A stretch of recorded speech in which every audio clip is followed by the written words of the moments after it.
Welcome to another episode of the 10-10 challenge. As you can see, we have an injured player. We have Origi down. Do we have a foot healing card? We do. We got lucky. Don't have to look at other cards or anything like that. Now, the team so far has done well in Division 6, but so far we've not really scored too many goals. We've not really lit it up. So, I think what I might have to do is look at changing it.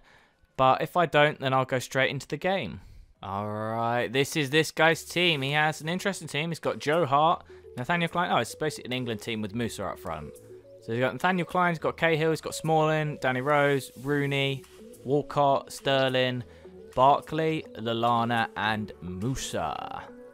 Interesting team. I guess he's got that Italian manager just to boost up Joe Hart's Serie A for his chemistry. I don't know why he's still got 2 links on there. He's probably got 10 chemistry anyway. So we'll see. See what we can do straight from kickoff. Can we get anything? Sane's in. Can I square it? Origi! Oh my god, you haven't scored in about 5 games, Origi! That's another easy setup that I've just given you. How have you not scored? Oh. Who is going to win the Champions League? That is a very big question from this week, especially because we've got the first, or we've had the first round for the Champions League semi-finals. We've had Athletico Madrid against Real Madrid, and we've had Juventus against Monaco. Both games were fairly one-sided, you'd have to say. I watched both of them. Obviously not live. I watched them on TV. I say live, I watched them on TV live. I just didn't watch them at the actual match live. But out of the teams that I saw there, the 2 teams that won were the away teams. And they have definitely been the strongest teams in the competition so far, from what I've seen. I've not seen every single game and every single team play. But you would have to say that they are the best teams left in that competition. Their opponents in the semi-finals, yeah, you can give an honourable mention to Monaco, how well they've played with that young team.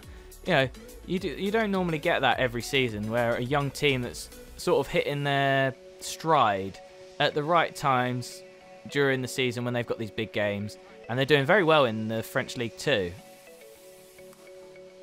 The reason I'm asking the question, who will win the final, is because, in my opinion, the semi-finals are done. You look at how the teams are going to have to play in this second leg. They are going to have to score so many goals, even just to sort of keep level with the opposition. Atletico Madrid, when they're at home, they are very difficult to beat, but against the massive teams like Real Madrid, they don't really score hundreds and hundreds of goals, especially considering they're 3 down already. I'd say if Real Madrid get a sniff of a goal, they're going to try and score it, especially with Ronaldo in this kind of form he's in at this moment in time. His form is just incredible, and his record in the Champions League is just second to none in terms of individual goals, number of goals. Can Atletico Madrid come back from that? Yeah, they probably can come back, but I just don't see it, personally. I just don't see it. I mean, will they do it? Maybe, but it's almost an impossibility, really, at this stage. Oh, what a shot. And I get a free kick out of it. Sweet. I wish I got the penalty, but hey-ho. Right, who have I got on this? Oh, you're going to go on the line, are you? All right, little roll and finesse. Into the goal. That's why you don't do that, because it just leaves me to do that. What a finish, Aspas. Finally got a goal in about 900 games. First one I've scored for a while. I'm happy with that. I am very happy. I'm so happy I've forgotten what I was talking about, to be honest. Oh, I was talking about how Atletico Madrid just won't come back in their game against Real. Now, Monaco, you could say that they've got potential to come back into that because of how many goals they score and how many they've scored this season. But then you look at Juventus's stats in the Champions League this season, before the game against Monaco started, they'd played the 10 games in the Champions League, or it might have been 11, but no, it was 10 games. They played 10 games in the Champions League this season. They'd scored 17 goals, and they conceded 2. After the game with Monaco, it's 19 and 2. So even with the team like Monaco, who have scored, I think, 146 goals and counting this season, they couldn't score against Juventus. Juventus kept 2 clean sheets against probably the most potent 3 in world football in Barcelona of Messi, Neymar, Suarez. They had to keep changing. They put Alcacer on and all this, that and the other. And Juventus just didn't buckle. So I can't see Juventus buckling in that game either. Could they? Of course they could, but I just don't see it. Alright, that's half time. Let's see the stats. Yeah, I think I deserved that one. Right, I'm not going to make any subs. So we'll go straight into the second half.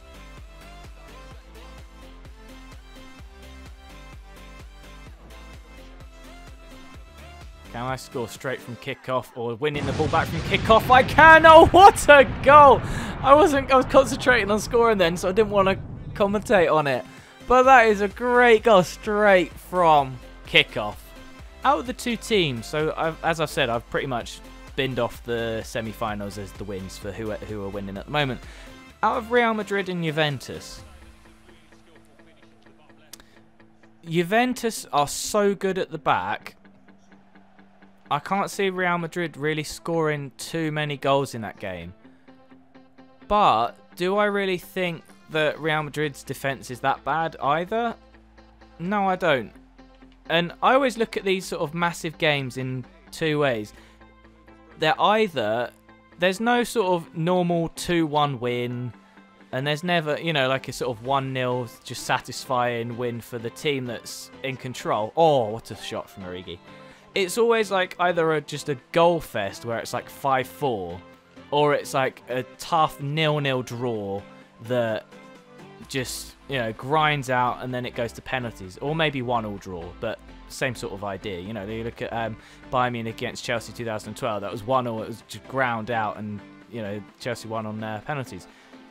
And I'm not sure how Juventus will want to play it, because in all these other games against the teams that they've played in the knockouts, it's not been it's been the 2-legged affair, and what they've been able to do is get a couple of goals ahead in the first game and then rely on their amazing defence to sort of get them out of the situation of trying to hold the lead. And then obviously against Barcelona they did push for goals as well, because they knew that if they let Barcelona in that they might concede again.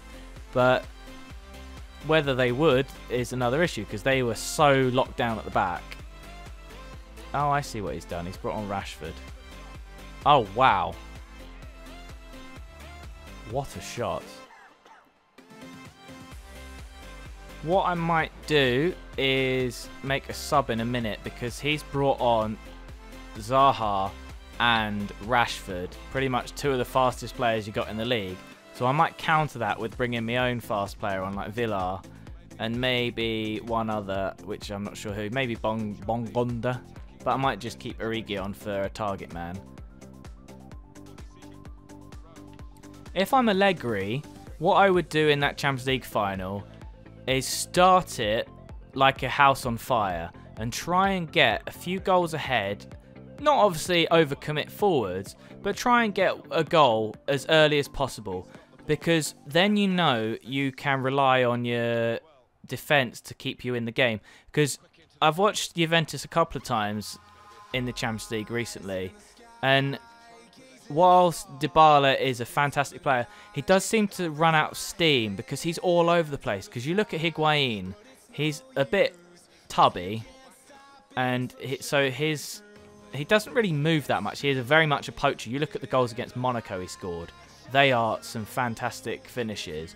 But his movement for him was pretty nice. But, you know, his actual sort of speed and skill of movement, it didn't really do much to score him. Can I finish this? Oh, powerful header from Ilo Ramende.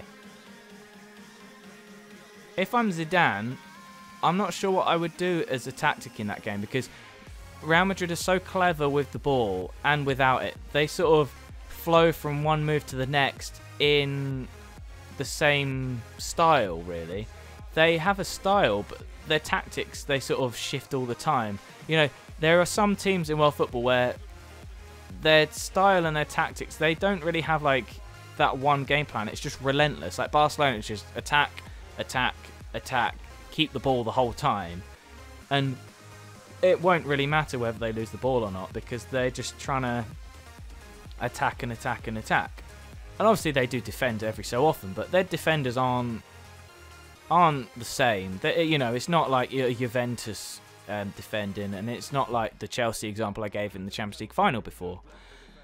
So out of the two teams, I think it will come down to who can defend the best, because both teams can score. You've seen Dybala score, you've seen Higuain score before, you've seen Ronaldo score, you've seen Benzema score, depending on what happens with Bale, because I'm not sure what his injury's like. He might be out for the whole season. But they have some good players to call on. And I think in terms of what the defences are like, I think another thing that's going to be very beneficial for Real Madrid is their bench. Because out of the players on their bench, you look at Asensio and Vasquez, when they came on against Atletico Madrid, they didn't change the game, but it meant that Real Madrid could attack very freely with fresh players that Atletico Madrid just don't have. And they have some very good players, don't get me wrong, but they're not the same. It's not the same style, and it's not the same quality. Right, that is full time. Now, who do I think, because I asked the question at the start, who do I think is going to win the Champions League? I got a favourite of Juventus because I'd like to see them win it for Buffon, because he's such a nice, likeable goalkeeper, and he's played so long in the game. He's not won that many in Europe as you'd probably want him to, or he would want to. But I do think Real Madrid just have the edge, because if there is a chance of something different happening in the game, they have that extra player power and firepower to bring on in the game. But as I said, it's the end of the game, and we did win 2-1. And we stay in the division for now. We've got 4 games left. Can we get promoted? I don't know. But thanks for watching. If you liked it, please leave a like. And if you really liked it, please subscribe. Thanks for watching, and peace.